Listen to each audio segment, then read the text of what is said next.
નમસ્કાર શ્રોતા મિત્રો, આપ સૌનું સ્વાગત છે મારી YouTube channel best seller audio books in ગુજરાતીના આ નવા વિડીયોમાં. આજે હું આપના માટે લઈને આવ્યો છું એક ચમત્કારી હૃદયસ્પર્શી અદ્ભુત લઘુવાર્તા જેનું નામ છે સાચા હૃદયની પ્રાર્થના. એક ડૉક્ટર એક વખત એમના ઘરથી ખૂબ દૂર આવેલા એક શહેરમાં જઈ રહ્યા હતા. એમનું નામ હતું ડૉક્ટર અહેમદ. એ એક મેડિકલ કોન્ફરન્સમાં હાજરી આપવા માટે જઈ રહ્યા હતા. આ એક એવી કોન્ફરન્સ હતી જેના માટે ડૉક્ટર અહેમદ ખૂબ જ ઉત્સુક હતા. એમણે રોગોની સારવાર અંગે કરેલી એક ખૂબ જ અગત્યની શોધ માટે એમને એમાં એવોર્ડ મળવાનો હતો. છેલ્લા ઘણા વર્ષોથી એમણે દિવસ રાત જોયા વગર કામ કર્યું હતું. એ બધી મહેનત આખરે ફળી હતી અને એના ફળ સ્વરૂપે તેઓ એ એવોર્ડના હકદાર બન્યા હતા. ડૉક્ટરને મનોમન ભારે રોમાંચ થઈ રહ્યો હતો. ક્યારે એ શહેરમાં પહોંચી જવાય એની તાલાવેલી એમના ચહેરા પર સ્પષ્ટ વાંચી શકાતી હતી. પ્લેનમાં બેસી ગયા પછી પણ એ વારંવાર પોતાની ઘડિયાળ સામે જોઈ લેતા હતા. થોડી વારે એમનું મન કોન્ફરન્સના વિચારોમાં જ લાગી જતું હતું. બસ હવે ફક્ત 2 જ કલાક અને પછી ત્યાં, એવો પણ વિચાર એમના મનમાં ઝબકી જતો હતો. પરંતુ એ જ વખતે અચાનક જ વિમાનના પાયલટે જાહેરાત કરી કે વિમાનના એન્જિનમાં ગંભીર તકલીફ ઊભી થવાના કારણે એમણે નજીકના કોઈ પણ એરપોર્ટ પર ઉતરાણ કરવું પડશે. ડૉક્ટરના મનમાં ફાળ પડી. સમયસર કોન્ફરન્સમાં નહીં પહોંચી શકાય એવી ચિંતા પણ એમને થઈ આવી. પરંતુ આવા આકસ્મિક સંજોગોમાં વિમાને ઉતરાણ કરવું જ પડે તેમ હતું. ડૉક્ટર અહેમદ મનમાં ને મનમાં મૂંઝાવા લાગ્યા. જેવું વિમાને નજીકના એક નાના એરપોર્ટ પર ઉતરાણ કર્યું કે તરત જ ડૉક્ટર દોડતા હેલ્પ ડેસ્ક પર પહોંચ્યા. ત્યાં મદદ માટે ઊભેલી સ્ત્રીને પોતાની પરિસ્થિતિ સમજાવી. જેટલું બને તેટલું ઝડપથી પોતાને કોન્ફરન્સમાં પહોંચવું પડે તેવું છે એ પણ કહ્યું. પોતાને ત્યાં પહોંચવા માટેની સૌથી પહેલી ફ્લાઇટમાં બુકિંગ કરી આપવાની એમણે વિનંતી કરી.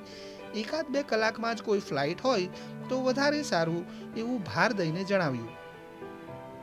માફ કરજો સર, પેલી સ્ત્રીએ કહ્યું, તમારે જ્યાં પહોંચવાનું છે એ શહેર તરફ જવા માટે આવતા 10 કલાક સુધી અહીંથી બીજી કોઈ પણ ફ્લાઇટ નથી. પરંતુ તમને વાંધો ન હોય તો હું એક સૂચન કરું. એરપોર્ટની બહારથી જ કાર ભાડે મળે છે. જો તમારી પાસે ડ્રાઇવિંગ લાયસન્સ હોય તો આરામથી 4 કલાકમાં તમે ત્યાં પહોંચી શકો છો. ટેક્સી કરતાં એ ઘણું સસ્તું પણ પડશે અને મારા માનવા પ્રમાણે તમારા માટે એક ખૂબ સારો વિકલ્પ છે. ડૉક્ટર અહેમદને એ સૂચન ખૂબ ઉપયોગી લાગ્યું. એમના માટે આમેય હવે બહુ વિકલ્પ તો બચ્યા જ નહોતા. એમણે એક કાર ભાડે કરી લીધી. આમ તો લોંગ ડ્રાઈવનો એમને ખૂબ કંટાળો આવતો, પરંતુ એ દિવસે એમ કર્યા વિના છૂટકો પણ નહોતો. એમના મનમાં ફરીથી એક વખત કોન્ફરન્સના વિચારો શરૂ થઈ ગયા હતા. થોડી ક્ષણો માટે દબાઈ ગયેલો એ રોમાંચ ફરીથી જાગૃત થઈ ગયો. લાંબા અંતરના ડ્રાઇવિંગ માટેનો કંટાળો ખંખેરીને ડૉક્ટરે કાર મારી મૂકી. પરંતુ એ દિવસે કુદરત પણ જાણે કે ડૉક્ટરની વિરુદ્ધમાં બરાબરનો જંગ માંડીને બેઠી હોય એવું લાગતું હતું. ડૉક્ટરે હજુ તો માંડ 100 કિલોમીટર જ કાપ્યા હશે ત્યાં જ વાતાવરણમાં ભયંકર પલટો આવવાનું શરૂ થઈ ગયું. વાવાઝોડા જેવો પવન શરૂ થઈ ગયો. થોડી વારમાં જ અનરાધાર વરસાદ વરસવા માંડ્યો. એ વરસાદમાં વચ્ચે બરફના કરા પણ પડતા હતા. ડૉક્ટરને કાર ચલાવવામાં મુશ્કેલી પડવા માંડી. આગળ રસ્તો જોવામાં પણ તકલીફ પડતી હતી. આગળના કાચમાં જામતું પોતાના જ ઉચ્છ્વાસની વરાળનું પળ એ મુશ્કેલીમાં ઓર વધારો કરતું હતું. વરસાદ ઓછો થવાને બદલે દરેક ક્ષણે વધારે ને વધારે રૌદ્ર સ્વરૂપ પકડતો જતો હતો. આટલો બધો ભયંકર વરસાદ, ધૂંધળો રસ્તો અને અજાણ્યો પ્રદેશ, એ બધાને કારણે ડૉક્ટર અહેમદ રસ્તો ભૂલી ગયા. એક જગ્યાએ જ્યાં વળવાનું હતું એ ટર્નનું સાઇન બોર્ડ એમને દેખાયું જ નહીં. વળવાને બદલે એ આગળ નીકળી ગયા. બીજા 3 કલાક ડ્રાઈવ કર્યા પછી વરસાદ તો ઓછો થયો, પરંતુ ડૉક્ટરને શંકા થઈ કે પોતે રસ્તો ભૂલી ગયા છે. પરંતુ હવે એ રસ્તે પાછા ફરતા પહેલા થોડા આરામની તેમજ પેટમાં કંઈક નાખવાની જરૂરિયાત પણ ઊભી થઈ ગઈ હતી. એ રસ્તો એવો નિર્જન હતો કે રસ્તાની બાજુમાં કોઈ ઢાબા કે રેસ્ટોરન્ટ પણ દેખાતા નહોતા. કોઈ ગામ જો દેખાઈ જાય તો એના કોઈ રહેવાસીનું માર્ગદર્શન મેળવી શકાય એ આશાએ ડૉક્ટર કાર ચલાવીએ જતા હતા. ઘણા વખત સુધી કોઈ ગામ દેખાયું નહીં. હવે એમને બરાબરનો થાક લાગ્યો હતો. હવે તો કોન્ફરન્સના વિચારો પણ બંધ થઈ ગયા હતા અને ત્યાં પહોંચવાની એમની ઉત્સુકતા પણ મરી પરવારી હતી. બસ હવે તો એકાદ ગામ દેખાઈ જાય તો ઊભા રહી જવું, એ એક જ વિચાર એમને આવતો હતો. અચાનક રસ્તાની બાજુમાં આવેલા એક જર્જરિત મકાન પર એમનું ધ્યાન પડ્યું. દૂર દૂર ગામ પણ દેખાતું હતું, પરંતુ ડૉક્ટર એટલા થાક્યા હતા કે એ ઘર નજરે પડતા જ એમનાથી બ્રેક લાગી ગઈ. કારમાંથી ઉતરીને એમણે એ ઘરનો દરવાજો ખખડાવ્યો. એક વૃદ્ધ સ્ત્રીએ દરવાજો ખોલ્યો. દરવાજો અધૂકડો રાખીને એણે આ માણસને ક્યાંથી આવે છે, શું કામથી આવે છે, એવું બધું પૂછ્યું. ડૉક્ટર અહેમદે પોતે રસ્તો ભૂલી ગયા છે તે જણાવ્યું, તથા ઘણા કલાકના ડ્રાઇવિંગથી પોતે ખૂબ જ થાક્યા છે એ પણ જણાવ્યું. ઘરમાં જો ટેલિફોન હોય તો પોતે ઉપયોગ કરવા માંગે છે એવું એમણે કહ્યું. પોતાના ઘરમાં ટેલિફોન નથી, તેમજ છેલ્લા 24 કલાકથી લાઇટ પણ નથી એવું જણાવીને એ સ્ત્રીએ ઘરનો દરવાજો ખોલી નાખ્યો. પછી કહ્યું, જો ભાઈ, તમારે ઉતાવળ ન હોય તો તમે ઘડીક અંદર આવી શકો છો, અને વાંધો ન હોય તો મારે ત્યાં થોડું ખાઈને પછી આગળ વધજો.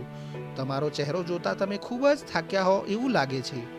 ડૉક્ટર અહેમદે 2 ક્ષણ વિચાર કર્યો. થાક અને ભૂખ તો લાગ્યા જ હતા, ઉપરાંત એ અજાણ્યા પ્રદેશમાં રસ્તો શોધવામાં અને મૂળ રસ્તે ફરીથી ચડવામાં કેટલો સમય લાગે એ પણ નક્કી નહોતું. એમણે એ વૃદ્ધ સ્ત્રીનો પ્રસ્તાવ સ્વીકારી લીધો. હાથ મોં ધોઈને ડૉક્ટર ડાઇનિંગ ટેબલ પર નાસ્તાને ન્યાય આપવા બેઠા. આટલા થાક પછી ગરમ નાસ્તો અને ચા મળવાથી એમને ઘણું સારું લાગતું હતું. ભાઈ, તમને વાંધો ન હોય તો હું પ્રાર્થના કરી લઉં? મારી પ્રાર્થનાનો સમય થઈ ગયો છે, પેલી સ્ત્રીએ કહ્યું. ડૉક્ટરે હકારમાં માથું હલાવ્યું. ચાની ચુસ્કી લેતા મીણબત્તીના ઝાંખા અજવાળામાં ડૉક્ટરે જોયું કે પેલી સ્ત્રી એક ઘોડિયાની બાજુમાં બેસીને પ્રાર્થના કરી રહી હતી. નવાઈની વાત એ હતી કે એકવાર પ્રાર્થના પૂરી થયા પછી એ સ્ત્રી ઊભી થવાને બદલે ફરીથી પ્રાર્થના શરૂ કરી દેતી હતી. વચ્ચે વચ્ચે એ ઘોડિયા સામે જોઈ લેતી હતી અને ક્યારેક તો પોતાના આંસુ પણ લૂછી લેતી હતી. ડૉક્ટરને થયું કે નક્કી આ સ્ત્રી કાંઈક તકલીફમાં છે.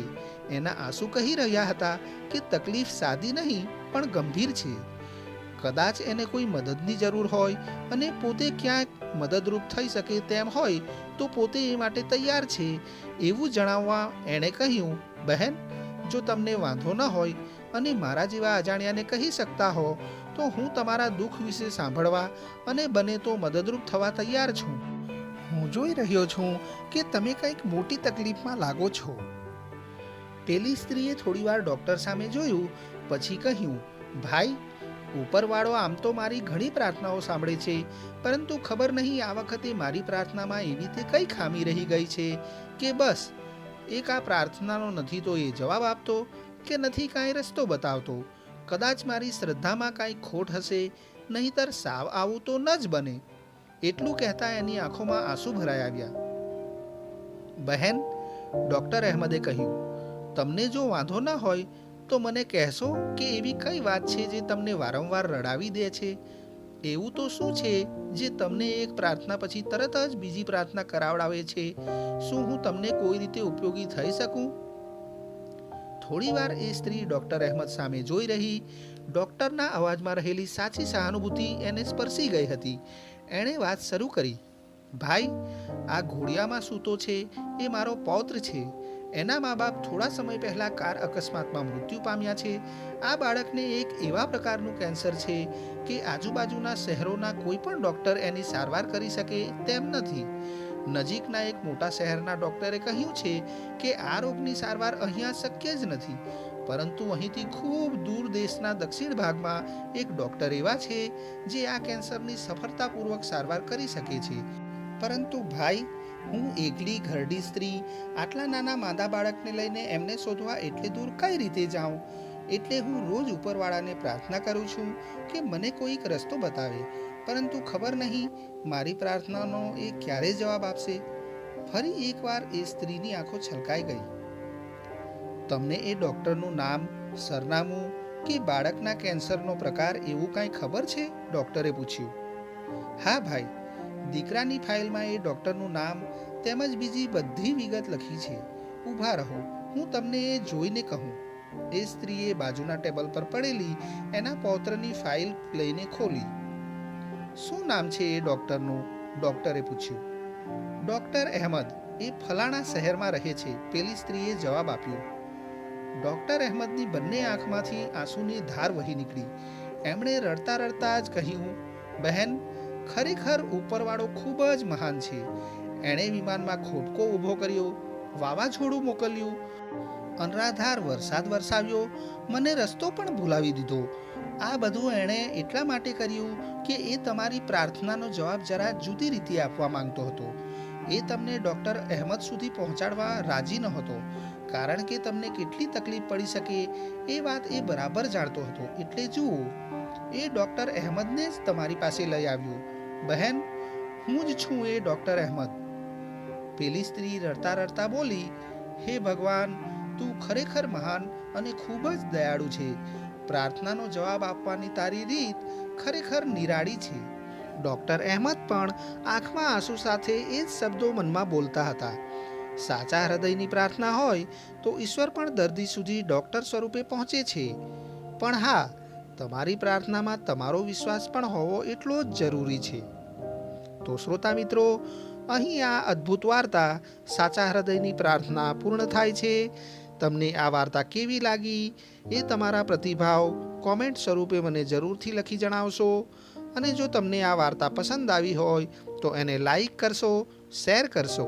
આ સાથે જ ફરી એકવાર હું મારા તમામ શ્રોતા મિત્રોને જણાવવા માંગુ છું કે જો તમે આવી અદ્ભુત લઘુકથાઓ, પ્રેરક પ્રસંગો, હાસ્ય કથાઓ તથા વિશ્વ પ્રસિદ્ધ લેખકોના બેસ્ટ સેલર પુસ્તકોનો ઓડિયો બુક સ્વરૂપે લાભો માણવા માંગતા હો તો મારી આ યુટ્યુબ ચેનલને આજે જ સબસ્ક્રાઈબ કરી લો, જેથી તમને મારા વિડીયો સરળતાથી મળી રહે. આ સાથે જ હું મારી વાણીને વિરામ આપું છું. ફરી મળીશું નવા વિડીયો સાથે. ત્યાં સુધી સ્વસ્થ રહો, મસ્ત રહો. જય ભારત, જય હિન્દ, અસ્તુ.